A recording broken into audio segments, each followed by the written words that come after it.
Saya didampingi oleh Pak Menko Infrastruktur, Pak Agus Harimurti Yudhoyono, dan Menteri Perhubungan, Pak Dodi. Tadi rapat mengenai kawasan ekonomi khusus yang bertujuan untuk menarik investasi dan juga untuk meningkatkan ekspor. Tadi disampaikan capaian keseluruhannya selama ini sebesar 242,5 triliun, lapangan kerjanya 151.260 orang dengan 394 perusahaan. Nah, kinerja di tahun ini itu investasinya sebesar 68,43 itu sampai kuartal ketiga dan mempekerjakan 34.169. Arahan Bapak Presiden terhadap kawasan-kawasan ekonomi ini untuk terus didorong, dilanjutkan dan juga diproses agar investasi bisa masuk, terutama investasi yang kemarin Bapak Presiden melakukan kunjungan ke luar negeri. Jadi beberapa investor termasuk untuk data center dan yang lain untuk didorong. Kemudian juga mengenai proyek strategis nasional, arahan Bapak Presiden proyek strategis nasional yang selesai 2024-2025 untuk terus dikejar karena direncanakan di tahun ini 18 proyek selesai, sedangkan 30 lagi akan selesai di tahun 2025. Nah, tentunya program-program ini Bapak Presiden arahkan untuk dilanjutkan dan nantinya tentu apabila ada investasi lain akan dibahas secara lebih detail dan selanjutnya akan ada pengumuman menjelang hari libur Natal Tahun Baru. Ini ada tiket pesawat yang sudah bisa harganya dibuat terjangkau. Silakan Pak Menko. Ya.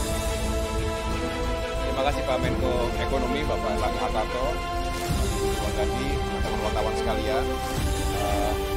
Menyambung apa yang tadi sudah dijelaskan oleh Bapak Menko Perekonomian, rapat terbatas sore hari ini fokus pada proyek strategis nasional PSN dan juga kawasan ekonomi khusus. Dan tentunya apa yang sudah berjalan dengan baik selama ini akan dilanjutkan dan terus dipastikan agar hasilnya juga segera berdampak untuk masyarakat dan ekonomi. Dan tentunya karena PSN dan KEK ini banyak sekali kaitan dengan kegiatan infrastruktur dan pembangunan kewilayahan, terima kasih tadi Bapak Menko juga telah menyampaikan di forum dan kami menyambut dengan baik untuk melibatkan Kemenko Infrastruktur dan Pembangunan Kewilayahan yang merupakan Kemenko baru dengan nomenklatur yang juga sangat spesifik, yaitu infrastruktur. Dengan demikian, 228 PSN dan juga ada 24 Pak ya, KEK yang terus dikawal progres dan juga pembangunannya. Mudah-mudahan dengan kolaborasi yang baik antara dua Kemenko ini bisa semakin menghasilkan proyek-proyek, program-program, juga kawasan-kawasan yang sukses di kemudian hari. Dan kemudian tadi di akhir saya juga menyampaikan karena ini menjadi atensi dan juga sekaligus harapan atensi dari Bapak Presiden Prabowo Subianto dan juga harapan masyarakat banyak bersama Menteri Perhubungan dan juga Bapak Menko Ekonomi. Selama 2 minggu terakhir ini kami bekerja tidak selalu dibuka ke umum, tetapi yang jelas berupaya agar terjadi penurunan harga tiket pesawat menjelang high season, yaitu libur Natal dan Tahun Baru. Dan mudah-mudahan dengan sejumlah elemen yang bisa diturunkan, ini melibatkan semua stakeholder, jadi Pak Menko bersama stakeholder yang lainnya, termasuk bagaimana maskapai, BUMN, ini juga sama-sama menyadari pentingnya penurunan harga tiket untuk membantu masyarakat kita dan juga menggerakkan ekonomi termasuk pariwisata. Maka dari semua elemen tadi termasuk menurunkan biaya atau jasa bandar udara ya, bandar udaraan, termasuk juga aftur dan tentunya fuel surcharge, maka bisa dikurangi harga tiket itu kurang lebih 10% dari harga biasanya secara nasional, secara domestik.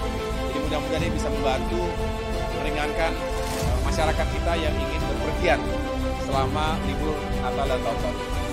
Demikian saya rasa untuk dalam negeri. Jadi untuk dalam negeri ini juga juga kita harapkan bisa menjadi kabar baik buat masyarakat yang juga punya keluarga, ingin liburan di akhir tahun. Mudah-mudahan ini juga bisa menggerakkan sektor ekonomi kreatif kita. Demikian, teman-teman. Terima kasih ya. Terima kasih.